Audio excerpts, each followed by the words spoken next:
Devon လေးခွန်တစ်ရှိဖုံဆုပ်ဆက်ပါနော်သူကအဆိုအချောက်ဆုပ်လို့ရတယ်ပေါ့နော် Devon 20 volt ပဲဒီနဲ့တောင်းရမယ်သူကဒါလေးလေးပါတယ်ပေါ့နော်သူကကြတော့အဝေးကနေထိန်လို့ရပါနော်ဒီဆက်ကို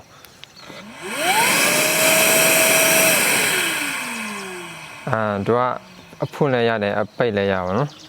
ပြီးကြတော့ဒီအနည်းအမြန်နဲ့ရတာပေါ့နော်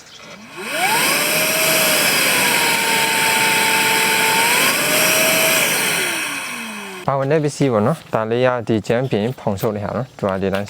ဆက်ပြီးတောင်းလို့ရပြီပေါ့နော်ပိုက်ကဒီလိုအမြန်တက်ပါနော်ဒီကောင်ဆိုရင်မှုတ်တဲ့အပေါက်ပါနော်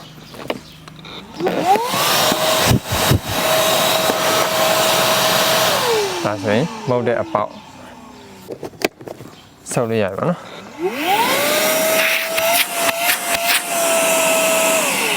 ဒီပေးမှာဒီကောင်ကျတော့အဆုပ်ပိုက်ပါနော်အဆုပ်ပိုက်ဒါဒီကျန်လေးဆိုရင်ဒီပိုက်ကိုတင်ထားလို့ရပါနော်ပိုက်ကိုဒီတိုင်းတင်ထားလို့ရပါနော်ပေါ်မှာလက်ကင်လေးပါမယ်နော်လက်ကင်လေးပါအောက်မှာပိန်းလုံးလေးလုံးလေးပါမယ်နော်ပိန်းလုံးကမကြိုက်လဲဖြုတ်ထားလို့ရတယ်ပေါ့နော်ဆင်းလို့ရတဲ့ဒူးပေါက်ပါနော်အဟောင်းလီအောင်နဲ့ဟာပါနော်အကောင်နဲ့ဆင်းလို့ရတယ်ပေါ့နော်ပေါ်မှာထပ်ပြီးတော့ဆင်းလို့ရတယ်။ဒါကြတော့ဘက်ထရီတက်တဲ့နေရာပေါ့နော်။ဒီတိုင်းဖုံးလေးပါတယ်ပေါ့နော်။ဘက်ထရီဒီတိုင်းတက်ရမယ်နော်။ဒီရဆုံးရဲ့ဟာအရင်နှိပ်မယ်နော်။နှိပ်ပြီးစိမ့်သွားရင်ဖွင့်လို့ရမယ်နော်။ဒီပေးရဟာကြတော့အနည်းအမြန်ပေါ့နော်။နှစ်ချက်ပါတယ်ပေါ့နော်။ဒါဆိုရင်အနည်းပေါ့နော်။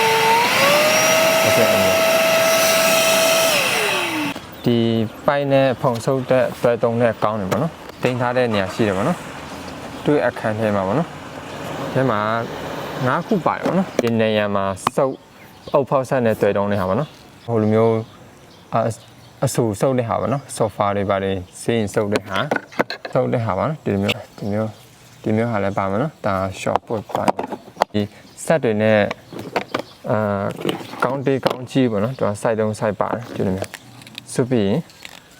ဒီမျိုးဆက်တွေမှာပေါ့နော်တခြားအုပ်ဖောက်တခြားဆက်တွေမှာတွဲတုံးတွေ့ရမှာနော်ဖုံဆုပ်တယ်ဖုံဆုပ်အခန်းဖွင့်မယ်ဆိုရင်ပေါ့နော်ဒီလိုလေးကလောလေးပါတယ်ဒါလည်းပါပါနော်ပြီးမလို့ရတယ်ပေါ့နော်မပြရင်ဒါကျွန်တော်သုံးပြီးသားဆက်ပေါ့နော်ဒါတော့ကျွန်တော်သုံးတဲ့ဆက်အထဲမှာတော့19လီတာဆက်နေမှာနော်